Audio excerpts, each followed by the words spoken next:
Olá, gente! Vamos continuar aí as nossas aulas de reino animal e a gente vai falar do último filo de invertebrados, o filo Echinoderma ou Echinodermata. Nesse filo a gente tem estrelas do mar, ouriços do mar, estrelas, ouriços, pepinos do mar e serpentes do mar. Dá para ver pelo nome, né? Tudo é do mar, que eles vivem aonde? Em ambientes marinhos exclusivamente. Quais são as características gerais desse filo? O nome Echinoderma ou Echinodermata significa espinhos na pele. Então, uma das principais características é que eles têm espinhos, e esses espinhos estão em uma pele, em uma epiderme externa ao esqueleto. Então, tem espinhos na pele. Onde eles vivem? Fundo do mar, né? Então eles são animais bentônicos, todos eles marinhos. São animais que têm os três folhetos embrionários, então são triblásticos. A simetria tem uma simetria um pouco peculiar, porque quando larva, né, então na primeira fase de vida deles, é uma simetria bilateral, você consegue dividir a larva em duas partes semelhantes. Já os adultos têm uma simetria radial, como a gente normalmente lembra quando a gente pensa numa estrela do mar. Então a gente tem raios.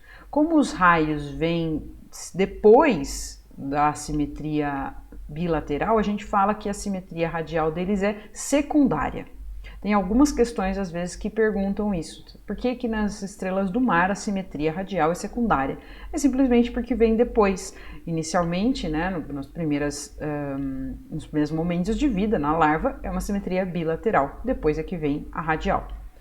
Eles são os primeiros animais deuterostômios. Então, lembra lá das primeiras aulas de reino animal, quando a gente falou que existia, né, o primeiro orifício no desenvolvimento ali do embrião. Esse primeiro orifício é chamado de blastóporo e ele pode dar origem ou à boca ou ao ânus. Quando dá origem à boca, a gente chama de animais protostômios. Quando dá origem ao ânus, a gente chama de animais deuterostômios.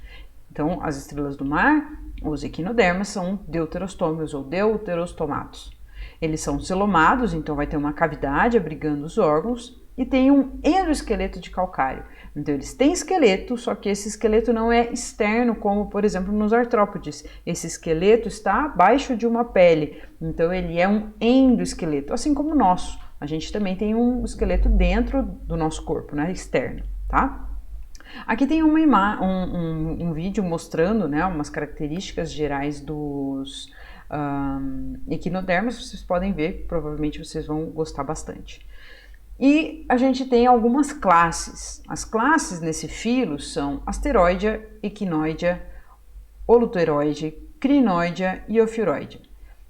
Muito raramente se pergunta o nome dessas classes em vestibular e não é necessário a gente saber para o nosso dia a dia nomear essas classes, mas é interessante que a gente conheça a diversidade desses animais. Então tá aqui alguns exemplares e algumas características de todas essas classes do filo. Então a asteroide, dá para imaginar, né, que parece uma estrela, por isso uma estrela, enfim, que a gente desenha, por isso que a gente coloca asteroide no nome, né? Tenho aqui o exemplo do Patrick, que também foi inspirado em uma estrela verdadeira. Tá aqui a estrela que deu provavelmente a inspiração do Patrick. São animais de corpo achatado, com a boca lá voltada para o substrato, então a boca está em contato com o substrato para se alimentar e o ânus fica aqui em cima. E se alimentam aí de moluscos, crustáceos.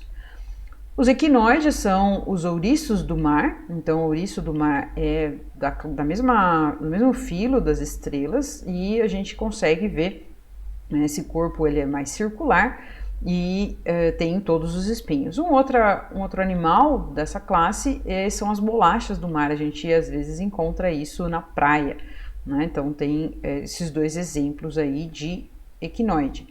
Existe também a classe dos holuteroides, são os pepinos do mar. Eles podem ser menores, podem ser grandões, como essa mergulhadora aqui está mostrando.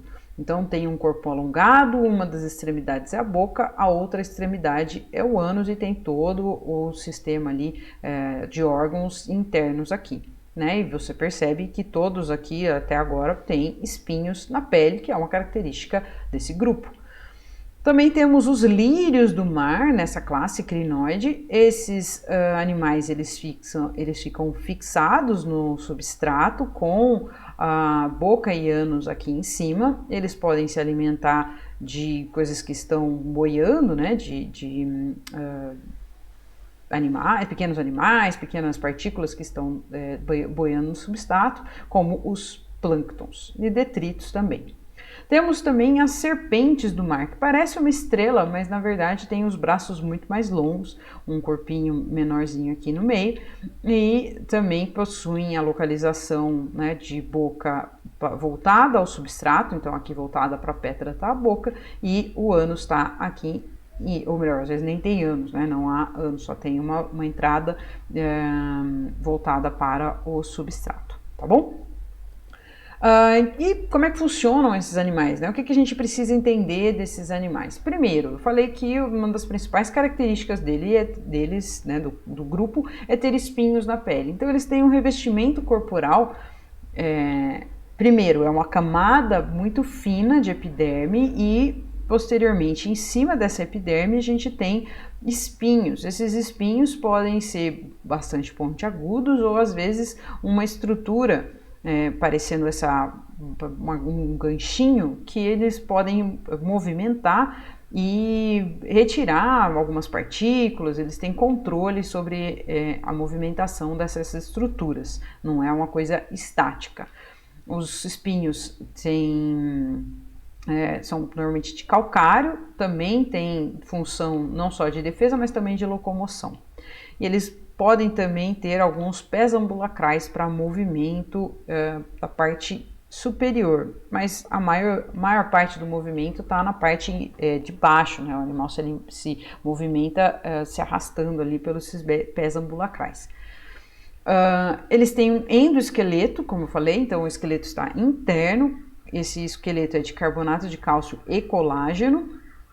E eles têm, então, aqui um exemplo de um ouriço do mar. Existem algumas placas também de perfuração. Esse esqueleto, ele não é completamente fechado. A gente tem algumas placas para movimentação de água e para entrada de água, principalmente para a movimentação do sistema ambulacral, que a gente vai ver daqui a pouco, que é extremamente importante para esses animais.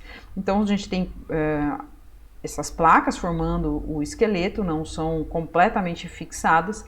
No entanto, quando esse animal morre, você tem um endurecimento do colágeno e dessa parte mais mole, e vai ficar fixo. Então, por isso que a gente encontra, às vezes, os esqueletos de estrela do mar ou de ouriço do mar, todos durinhos, mas eles têm uma certa articulação quando vivos. O sistema ambulacral, que eu disse no slide anterior, ele também pode ser chamado de sistema hidrovascular e é extremamente importante. Se você quer guardar apenas uma informação desses animais, guarde a função desse sistema ambulacral. O sistema ambulacral, ele é um conjunto de tubos e ampolas de paredes musculares internos ao corpo e projetados para fora. Então, aqui a gente tem os pés ambulacrais. Nessa parte aqui do esqueminha, então a gente tem uma parte desse sistema ambulacral destacado aqui em azul. E serve para quê? Para locomoção, para respiração, para captura de alimento e para sentir o ambiente, né, como sistema sensorial. Então ele é extremamente importante para esses animais.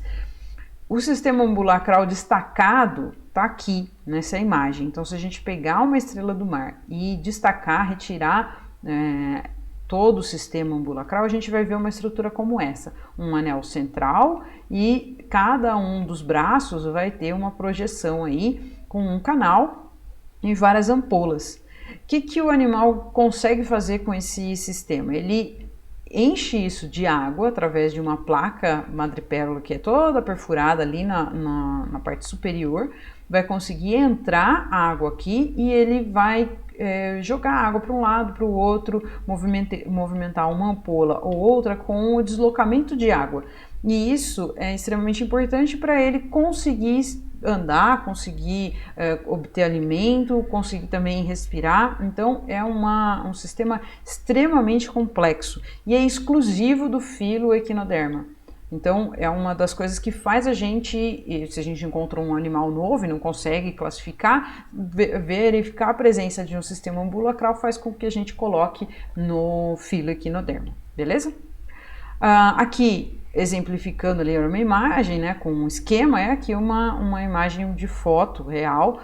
Essas projeções são aquelas ampolas do sistema ambulacral. Esses pezinhos aqui, o animal consegue projetar ou contrair e então, pela quantidade, né, pela grande quantidade desses pezinhos, ele consegue se movimentar. Aqui está um vídeo mostrando essa movimentação. Você consegue ver, a estrela está voltada assim para cima, você consegue ver todas essas ampolinhas sendo movimentadas. E como que esses animais se alimentam? Então ele tem um sistema digestório completo, vai ter boca e ânus. A digestão é extracelular, então é externa às células, tem um monte de enzimas que eles produzem para digerir o alimento.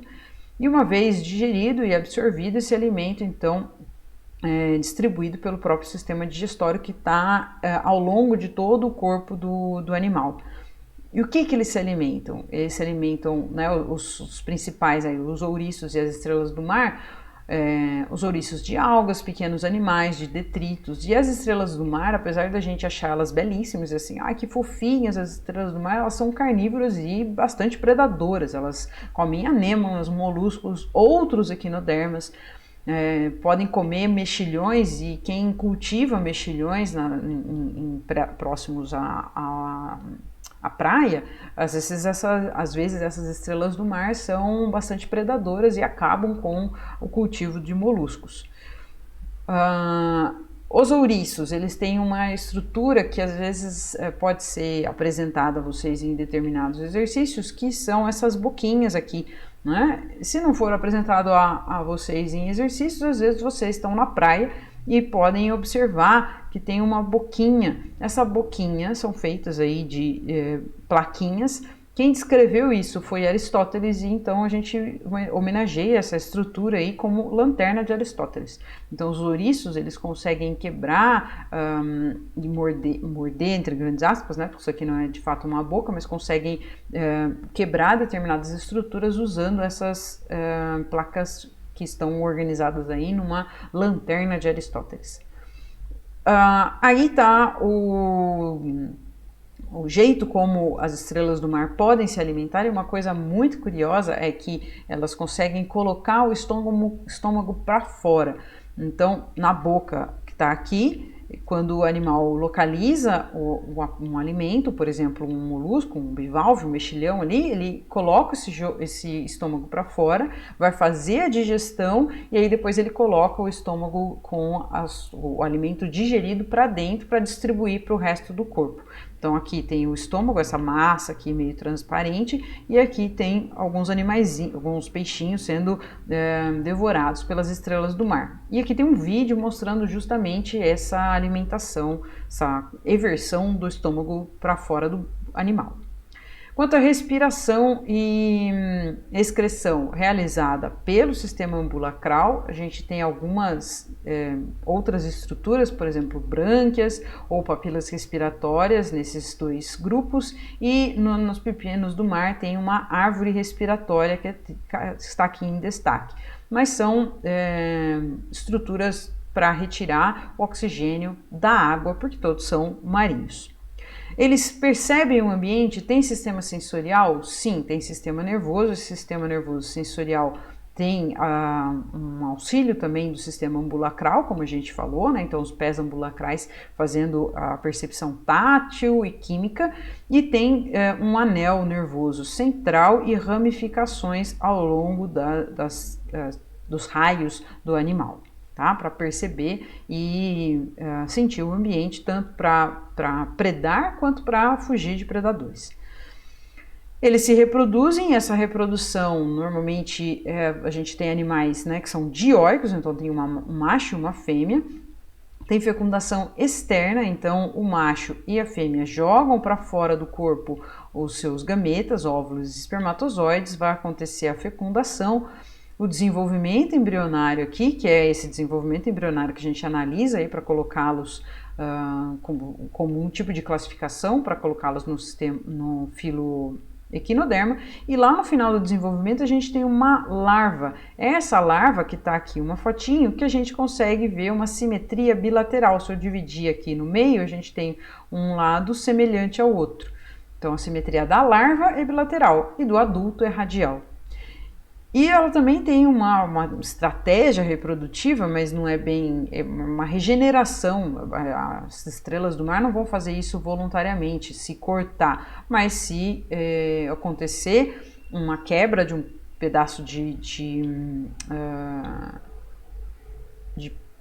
perna, né, de raio aqui, elas conseguem regenerar. Tem uma história em que alguns cultivadores ou criadores de moluscos tinham uma espécie que era predadora dessas ostras aí, e eles pegavam essas estrelas do mar, tiravam ali do seu cultivo, cortavam elas em partes, achando que iriam matar as estrelas. Só que isso foi pior até, porque ao cortar, cada parte dava origem a uma nova estrela, piorando ainda mais a infestação de estrelas do mar ali naquela produção. Então é importante a gente conhecer a biologia dos bichos para decidir o que a gente vai fazer, né, no meio ambiente. Então eu espero que vocês tenham entendido, é um filo com não tanta informação assim. Estude, faça um resumo, leia o livro, faça a lista de exercícios e escreva lá com as suas dúvidas. Eu espero que vocês tenham entendido. Até a próxima!